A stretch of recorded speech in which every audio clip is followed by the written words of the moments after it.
Welcome here. Welcome. Hello. Okay. And 2 guys, 3, 2, 1, and roll. Maybe I'm lazy. I don't know. I just like to say, oh भाई ये कर दे, हो जाना चाहिए, right? So that's something that comes. में professors होते थे उन सबको आई वुड सेंड ईमेल्स या फिर वो गिर के ऊपर आने वाली हिम्मत भी चाहिए ना. that is those people make history. That's what I'm saying. अभी तो हमने हिस्ट्री नहीं बनाई बट या Yeah. if you want to go down the rabbit hole we can do it We or can maybe do that. That is what the podcast is about. अरे यार वो तो जो रोगन को निकाला था हम उतना तो नहीं बोलेंगे ना. I'll keep it. Welcome to Brain Hydration Podcast. This is your host Trishna. On today's episode, we have Utsav Shah, a man of many talents. He is the founder of Mind Breath, a mindfulness app which focuses on breathing exercises and HRV. He has also been a national car racer and has a strong background in real estate. Join us as we have interesting conversation on his entrepreneurial journey.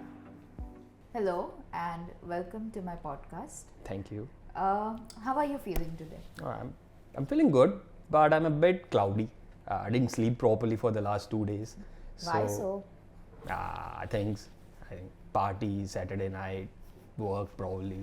So yeah. Well, I think the coffee might help. The coffee might help, but I've had too many these days. Today. Okay, so let's get to our topic. Yeah. So you have this app called Mind Breath, Yeah. and what I would like to know first is like what prompted you to make this app, Yeah. which involves the breathing exercises and something called HRV. Yes. Also, you can explain us like what does HRV mean? Yeah. So I'll probably go back in time a little bit to my high school days. So that is when I was introduced to different mindfulness things, meditation. The Secret came up during that era. So that was something that fascinated me. My mummy introduced me to mindfulness techniques, meditation, manifestation and all of that. So what happened is that my natural inclination was to understand the scientific backing behind those techniques. Like how does it work? I would practice them, but also at the same time inquire about them. Like, okay, so if I'm meditating, how will it work? So you get to know about chakras. The energy will fill up different body chakras and nodes and so on. So that's the logical mind getting its own answers, right? The good part is that our culture has done so much in-depth work, the Hindu culture basically. True. And understanding the human energies, the Yeah. cosmic energies, the interaction and everything, that it's really amazing to explore that, right? So that has been something that has been with me since high school. Later on, I've also been a national racing driver, a motorsport, yeah. in motorsport. So during that time, being an active athlete, being mindful is a really important part of it, right? So you need to be in the zone, you need to be focused, not to be distracted and so on. So that was a phase in which I really developed certain techniques. It could be breathing techniques, being able to focus while working out and so on, a lot of different techniques, right? So again, during that time as well, the inquiring mind was just as active. So say for example, to give you an example, there's a saying called hold your breath, right? We say that when you're expecting something exciting to happen or some launch event or something like, right? So why does that phrase come in? So when you hold your breath, you're not thinking about anything else. Yeah. The event or the emotion of whatever it is that you're expecting is capturing your entire attention. Yeah. So naturally what happens is that your brain doesn't think about anything else, and because you're expecting, your breath is also held. Now if you use it in a different way, if you just hold your breath spontaneously, you won't be able to get distracted, you won't be distracted, you will be able to focus on something, right? So this is just one example of how a certain mindful technique and the scientific backing behind that, how that works. So I would like to, during that era, connecting these dots was something that really fascinated me. It even does right now. So again, then fast forward a couple of years later, I was watching a Netflix documentary. That's where it all started basically.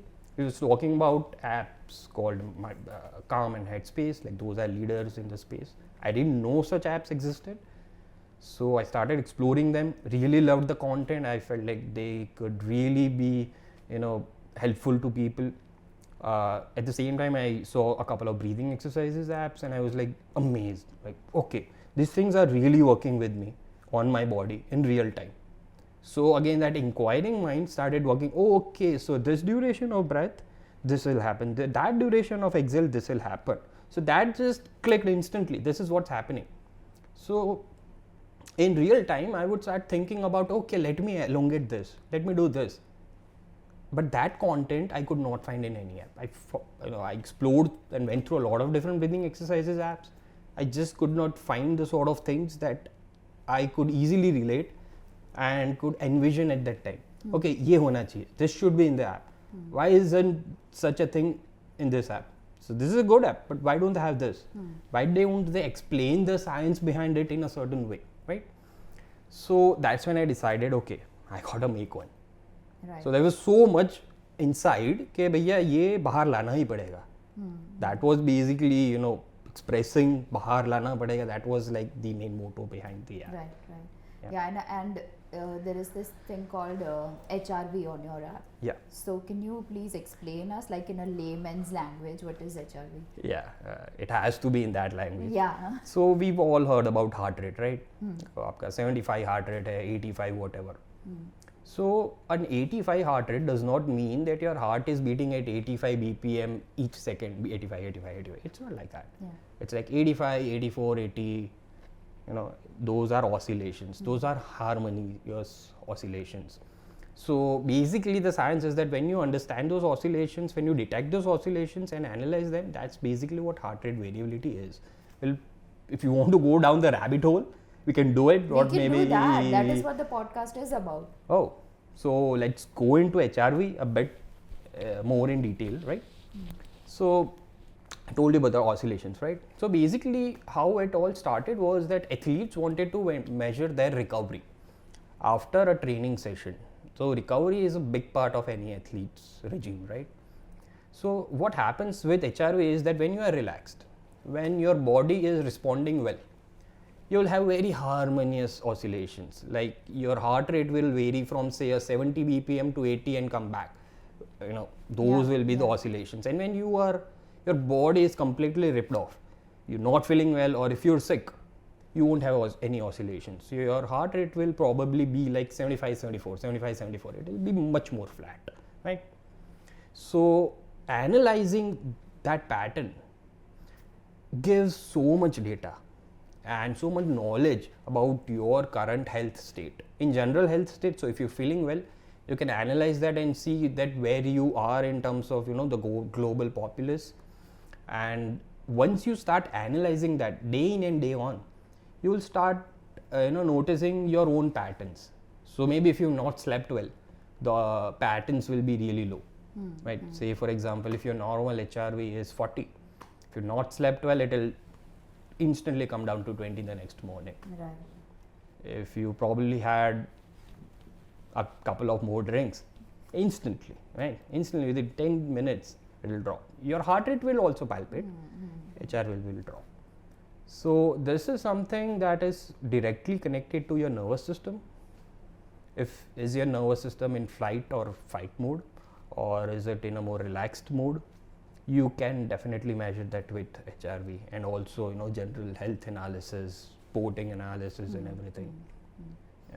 Okay, so would you explain me a little better that how does your app track this, and does it affect the mental health of people? Like if I'm going through a bad phase, would this app or would this HRV thing help us?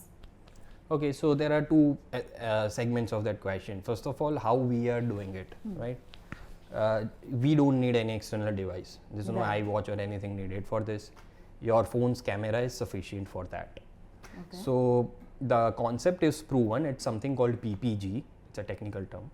But with that, what you can do is use the camera lens, which will measure the difference in oscillation in your heart pulse near your finger. It's a proven system. It's even a medically validated system. Okay. It will detect your heart rate very well. So that was already there when we started making it. But what was really difficult was to extract those exact patterns. Okay. So you can get that 160 BPM wala marker. That's pretty easy.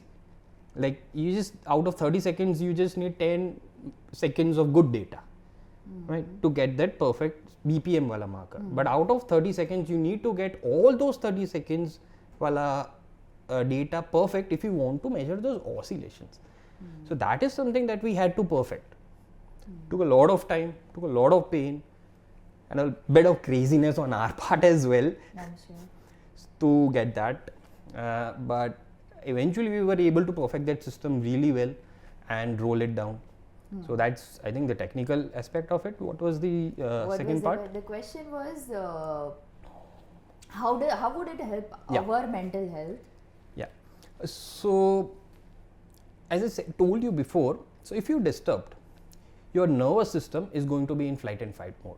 It's not going to be relaxed. And when your nervous system is not relaxed, your heart will behave in a certain way. The waves that I told you about will be flat, much more flatter, or at least the oscillations will be low if you're stressed out, even mentally. So you will be able to detect. Now, with breathing, what happens with breathing is that you can instantly bump up those oscillations. Like there's a concept called RSA. So with that, what happens is that when you inhale, your heart rate goes like this. When you exhale, it falls like this. So with this, by modulating your breath, which is a voluntary process. Now you cannot control your stomach, right? You can't control what your intestines are doing, but breathing is the only voluntary process that is also involuntary. If you don't focus, body will breathe. But if you do focus, you can make it breathe in a certain way. So by manipulating or taking control of your breath, you can also manipulate those heart waves, right? Okay. So now what happens is that when those heart waves act in a certain way, your nervous system gets the signal that okay bhaiya, system wants to relax ho jao, and then that translates to brain as well. So just like brain can have a negative impact on the wave and on your own breathing, if you're not relaxed, your breathing will be haphazard, right? You won't breathe in a uniform way, short breaths, short sights, and so on. But by controlling the breath, you control your nervous system, and that will in turn have a positive impact on the mind. So that's the whole science of it. Yeah. Okay. I think I would love to highlight about your something about your app, that is, how was it to build this app? Like, what was the process behind? Like, what went behind this? So the making process was quite a journey. Actually, I'm not from this field. I belonged to something else, right? So when I decided to make the app, I had no clue how to make it.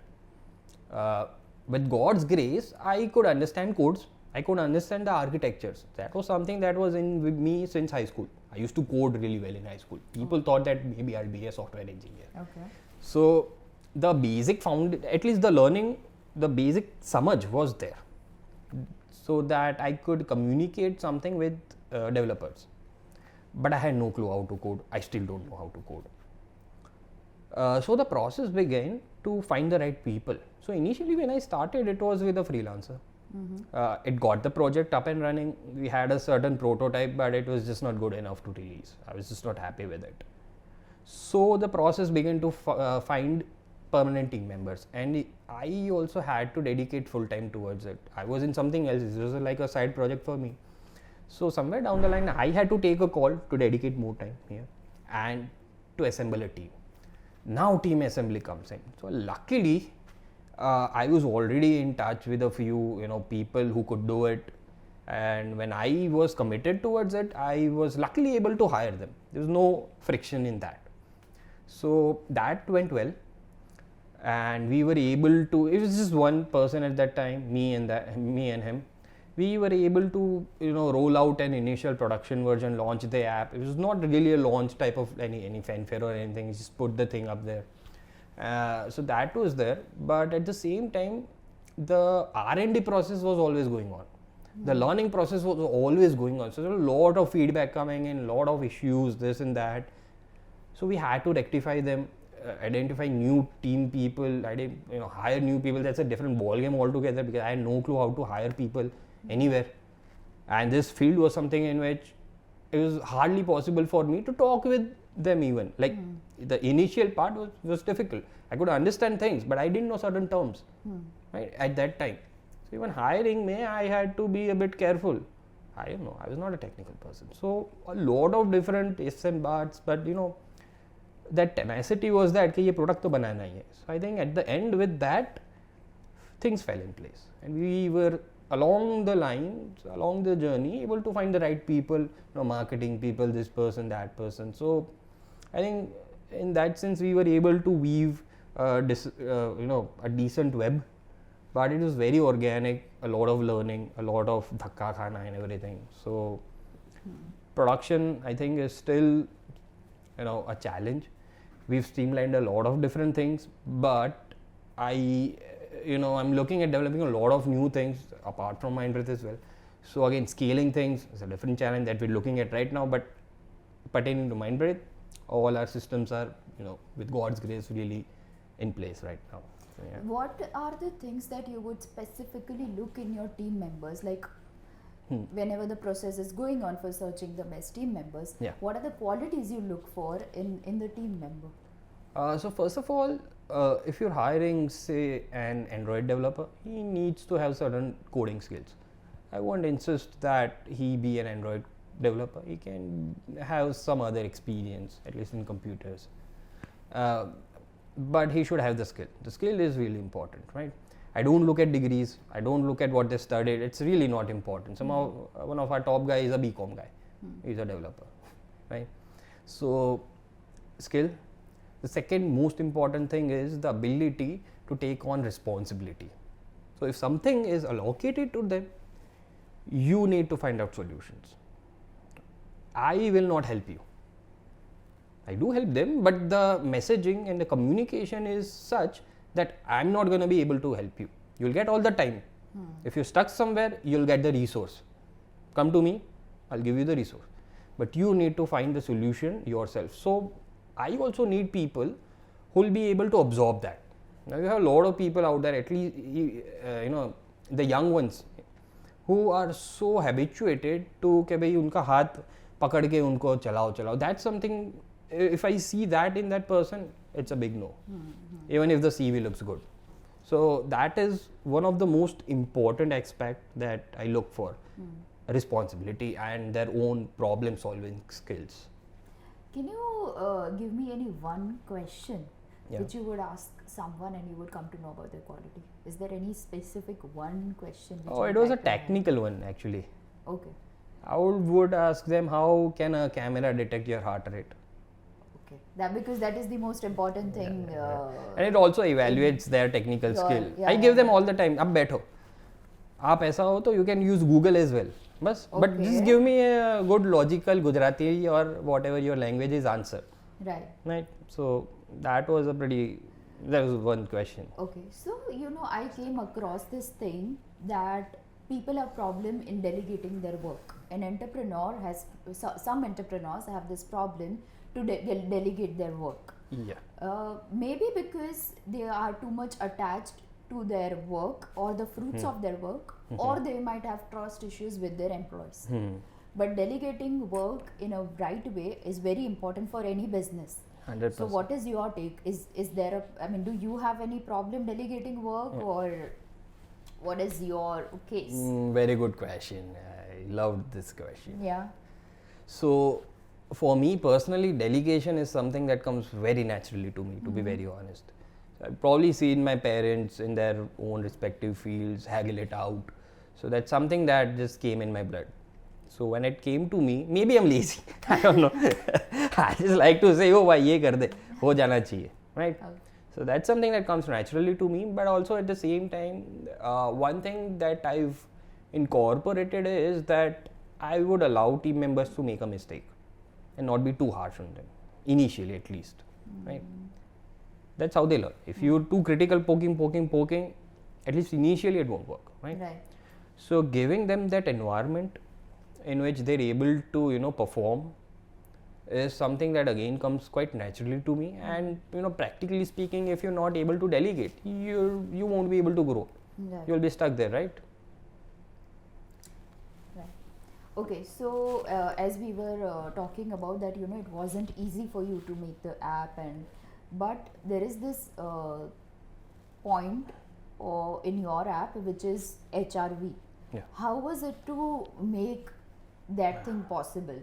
Did you have the right employees for that? Was it hard for you? Like, what was the whole process behind it? Was it easy? Was it hard? Definitely not easy. So first of all, the idea to incorporate that was a crazy one. So anybody I would meet and talk that ऐसा कुछ करना है, they'd go crazy. यार ऐसा कैसा होता है? How can a mobile phone even detect your heart rate? I was like, this is pretty easy. A lot of apps do it. I want to take it a step further. So the answer that I would get is that you are a step further in your craziness, right? So I contacted a lot of people. So you go through a lot of research papers when you're doing it. तो जो भी research paper में professors होते थे उन सबको I would send in emails, be it Turkey, be it US, any place. Some replies I got were that you are crazy. You want to detect RSA, which is the pattern with just this thing. It's not going to happen. Even a professor called me a little nut on an official email. Oh. So okay, but I was like, yeah, you don't know. You yourself wrote this paper. I was like, okay, ठीक है, बोलने दो. So luckily, I had a school mate of mine who is a mathematics professor, a PhD. And I contacted him and he was like, yaar ye ho jayega, it's not a big deal, I'll send you a few demos. Okay, so that was one aspect of it. But I needed someone who could actually implement those codes, right? So couldn't find that, finding all over the place, freelancers on the internet, people all around the place, nothing happened. So one fine day, a friend of mine, he's also a racing driver, an ex-racing driver, he told me कि भैया ये करण बंदा था ना, do you remember? So in our college days, in our university GTU, there was a racing team. Like we built our own racing car. It was like a university national competition. So there was a team member called Karan, whom I knew from those days, from college days. He told me कि यार ये Karan probably has haggled a little bit with this. Why don't you contact him? I was like, he has the right blend of mind. I'll just have to tweak him to this environment of this code, but he has the right blend of mind. So I called Karan after like 8 years out of nowhere. So I told I think remembering certain people and also trying to blend them in what you want, yeah, with the technicalities or the skills they have, that is an art which is necessary for a startup business. True. For any business, even a saturated business, even more so because they have a lot more in stake, right? Yeah. So so that happened. That phone call happened. I still remember that phone call. He was like, "Hey, yaar, Utsav, आ तो केवी रीते था, मैं खबर नहीं थी." I told him कि थाई जे Karan, have a look. He told me कि okay, give me 1 week. I'll come back to you with an answer. So exactly after a week, he messaged me कि Utsav, थसे लागे जे, let me give it a shot. It's just about giving it a shot. We don't know if it would happen or not. So the shot started. Took us like 2 to 3 months, I think, to get a basic prototype. तब तक तो we had no clue if this would be possible. Even he was learning as we were doing it, and the precision that you need and everything is a long process basically, right? But at one moment I was pretty confident कि भैया अभी ये हो जाएगा. So we incorporated that then in the app. But basically, if you have a look at it, it was me, a civil engineer, who had no clue. It was all those professors who told me you're a nut, and the guy who actually did it was an automotive engineer, no computer anything. The professors who were actually experts in that were like, यार ये नहीं होने वाला है. So yeah, a bit of craziness helped us in that. Crazy makes history. Oh, okay, there's a different part of it as well, which your parents tell you, but yeah, whatever. Okay. Yeah. What do you mean? So crazy do make history, but they also fall, right? So they fall and then they get up, and that is how you learn. True, that's true. I believe in that, Yeah. but yeah, फिर वो गिर के ऊपर आने वाली हिम्मत भी चाहिए ना. That is those people make history. That's what I'm saying. अभी तो हमने हिस्ट्री नहीं बनाई, but yeah. Yeah. God willing. That reminds me. So there is this one review which I was reading in your app on Play Store. Someone by Catherine. So she says that this is a wonderful app to manage stress. It's good biofeedback on the go. My therapist called my attention to the app Yeah. to help manage my PTSD. The mantras and breathing are helpful tools. So the thing which took my attention was that a therapist recommended her. So this is such a huge thing that the therapist or doctors would recommend your app, and that also from around the world. Yeah. So what would you say on that? Like, do you get more such reviews where therapists and doctors are acknowledging your app? So I've been very lucky with that. We've had a couple of doctors, a couple of therapists, write to me personally on my email as well. I know the one who recommended that one to her. So with her, I'm in constant WhatsApp contact actually. So Okay. it was a very organic way in which we interacted or even came in contact with. So in her case, it's a particular psychiatrist in USA working for the government. Because she's working for the government, I cannot disclose, but she interacts with me almost on a daily basis. She found the app organically on the app store, used it, loved it basically, and then started recommending the app to her clients.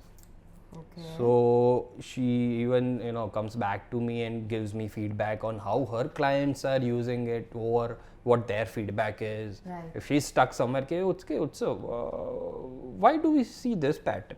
And like, okay, this pattern means something like this. Right? So that's a really wonderful thing that I never ever imagined something like this would happen. And we also have a lot of other professionals who've written to me. One more person also recommends the app. Again from USA, she's also a psychiatrist. So very lucky to have it. Never imagined. I think you're hitting the right audience. Probably, yeah. So have you done branding or certain things for this? That like people from around the world, people who are psychiatrists, who are well known in their fields, are acknowledging the app. Have you done any branding? What sort of branding have you done? We've never gone out and communicated with professionals, in that regard. With regards to branding, we never had the luxury or the budget to do any professional branding. Right, that's a luxury that startups with funds have. Right, we never had that. But what we've done is a lot of digital marketing, performance digital marketing. Marketing that gives you positive revenue on each dollar that you're spending. You're spending $1, you'll probably getting $1.5 in return, right? So that is something that we've done from day one, that we've tried to crack from day one. That is digital ads? Digital ads, yeah. Social media, like Facebook and everything else. Right, yeah. right. So that's something that we've done. Not an easy thing. It was never positive early on, very discouraging to see that. Did you learn it by yourself or did you have a team for that? No, self-learned. Wow. You have, so if you're an entrepreneur, the selling part you need to do yourself.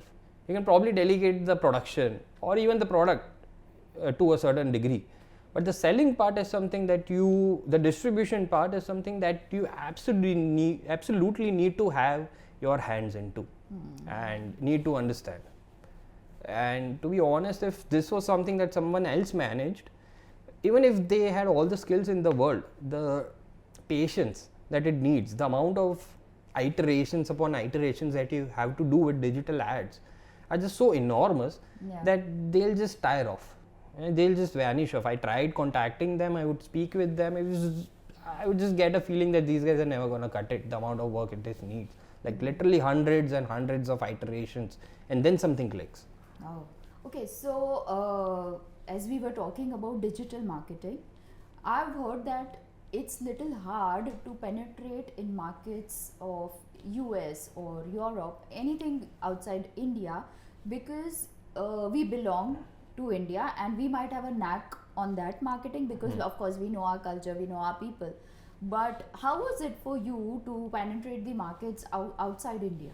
Yeah. So basically, when we started with the app, we just wanted some validation as to if the app is working, how a user responding it, and so on. So naturally, we went to developing markets. India was the best one for that. The cost to acquire one user with digital ads in India Android was 2 rupees. Right. So we started that, but at that time we just wanted some social validation. If the app working, do people like it, some feedback, and so on. But that was never going to convert into a good business. The volumes in India is just not there. People just don't pay. They use it. We do have a lot of people who pay. Right. No offense there, but if you look at the overall conversion ratio and everything, if you want a good business, a good app business, it has to be in USA and probably iOS, not just Android, right? So Android India 2 rupees to the big market, the actual market is 300 rupees, 250 to 300 rupees. That's a That is huge iOS difference. USA. Yeah. That's a huge So it's a big scale, and when you see those numbers initially come up, your brain just goes into limbo mode, right? What the hell do you do with that, right? It just doesn't make any sense. So that happened with us. Again, I was running pillar to post, kya kare, how to bring it down, didn't make any sense. But then how you again, it just takes a lot of patience and a lot of persistence basically. So during that process, it's about bringing your acquisition cost down on one hand to something that is manageable, and at the same time also increasing the amount of people who will give you your subscription, who will pay to you, and also increasing the subscription rates. But the main part is bringing and changing products, like product ke andar changes which people will be attracted to, so that they'll pay for it. Right. So though that's not just one overnight change or anything, right? So if you want to work on the creatives, the attracting people on digital ads part, it's a very long process, as I told you, like hundreds and hundreds of creatives. So you slowly bring that down. Then you slowly do a lot of different changes in the app itself and bring the revenue to here. This is where you have a business. Right. Once you have this, you know that you have a good business. This won't work if in India. There is no volume, but this has to happen in USA, in iOS, bloody hard. So I was a few months back I was talking to an angel investor, and he told me that his experience with meditation apps in India is really poor. They just don't make it. So I asked him, where are they marketing? Are they just doing it in India? He said yes. I told him, did they try abroad? He said yes, but then they stopped. So it just validates what I told you, right? When you see a user acquisition cost so high from what you're accustomed to here, your mind just blows, right? But luckily, or whatever, we somehow, probably with just persistence, I would like to say, were able to bring that down and make the product changes. Like say for example, initially it was just $1 per download that we were getting on an average. Now we're looking at $3 per download. So that 3 times fold didn't come overnight. This entire process, bringing CAC down, bringing revenues up, was more than 15 months. And most of those 15 months we didn't get any results. We got any result there, this was lacking. We got something here, this was still here. It was a very long process, but luckily somehow we managed it.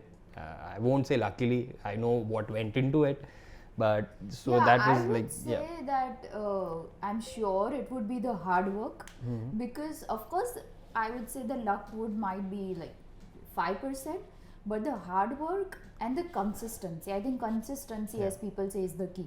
In this case I think it was. You say what? I think in this case it was consistency. Yeah, true. Okay, so there is this one very interesting thing which caught my eyes on your app, which is focus. So like if I want to bring my focus, I do that breathing exercise.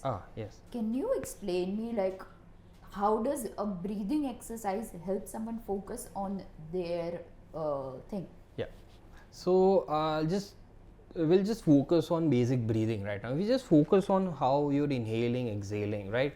So that is something that if you go to any meditation class, any meditation video, that is the first thing that they'll tell you. Focus on your breath, inhale, blah blah blah, right? But then if you breathe in a certain harmonious way, right? Naturally your brain patterns will change in a certain way. A lot of repetitive thoughts will slow down. They might not vanish, but they'll slow down. Then you add a layer upon it, which is breath holds. Okay. So as I told you earlier, if you remember, Yeah. when you hold your breath, the brain won't think about anything else. Yeah, true. All the repetitive thoughts will go away, right? Yeah, yeah. So when you introduce a certain rhythm, inhale, hold, exhale, hold. Inhale, hold, exhale, hold. So your body goes into a very good rhythmic state. And those holds, they will stop those repetitive thoughts and help you focus on anything that you're trying to do in that moment, right? And actually the focus one is a very popular technique. It's very famous for their use by US Navy SEALs. Oh, wow. It's something called the box breathing technique, and actually it was derived from them. Right? And it's called focus in sports. Why? The sporting part. Yeah. Yeah. So again, so if you're an athlete, the main thing that you need to do before a game is to get in a certain zone, right? Before a game starts, before you probably face your first ball or anything, you need to be in that certain zone.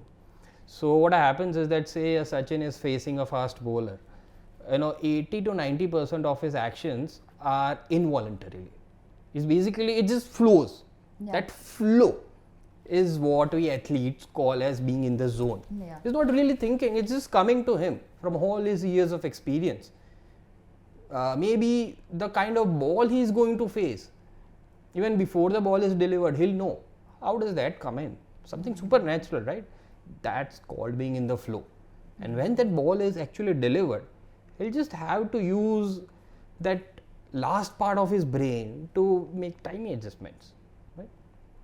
That's the only voluntary part. But the involuntary part, being in the zone, that is something that a breathing exercise will help you get into, right? So that's the I think by introducing such breathing exercises in your daily routine, Yeah. you can change a lot of things in your regular activities, I would say. True. Yeah. So that's the idea behind the app. So you learn the techniques, you learn all the different techniques, box breathing, deep diaphragm, whatever, a lot Yeah, of there are a lot of techniques. things, like I think it's also like sleep breathing exercise, and yeah. then on the other hand it's like reduction of caffeine, and then on the other hand there is like focus, as we are talking about. So it's like a lot of things Yeah, in one app yeah.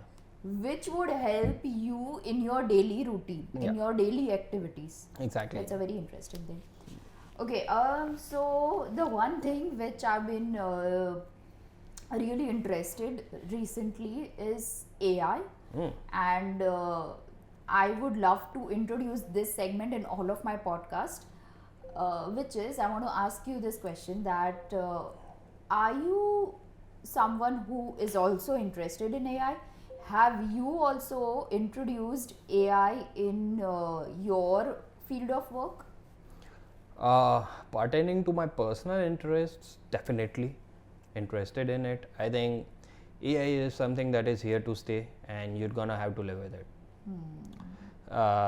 Introducing in the app or in general, yes. So pertaining to mind breath, we have demos in which you'll just say how you're feeling right now or how you want to feel, whatever you type. You can type anything or even you use your voice, whatever. Say for example, you have a meeting and you're tired. So you want to feel relaxed but also energized at the same time. Two different things, right? Two different things, yeah. But we do have exercises precisely for that. Right Okay. now what you need to do is read it and find it. Nobody does it, right? Instant. किसके पास time है? ये reel वाला time है, 2 second में खत्म. Also, it's little hard, or maybe for not possible for every layman to understand that what I might need exactly before I am going to have this meeting Yeah. or going to have this pitch. Yeah. So, this might help. Like, Yeah, so that's our job with the app basically. Right now, you have to read it.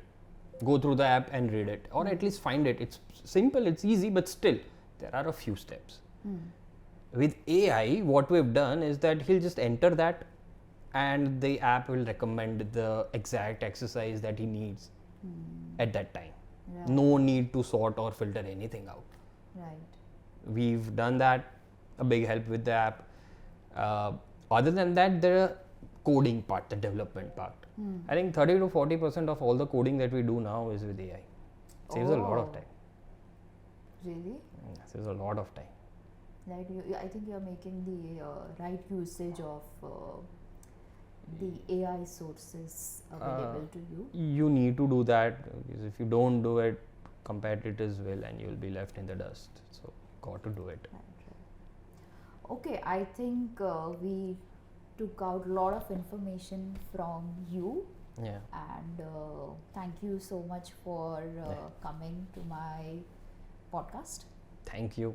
Pleasure coming here. And we would do this again Sure. once you make some more apps. Probably AI ones. We AI have ones. some I would things love in to the know about pipeline. that. Yeah, sure. You'll hear from us soon regarding that. Yeah. And yeah, sure. Okay. Thank you.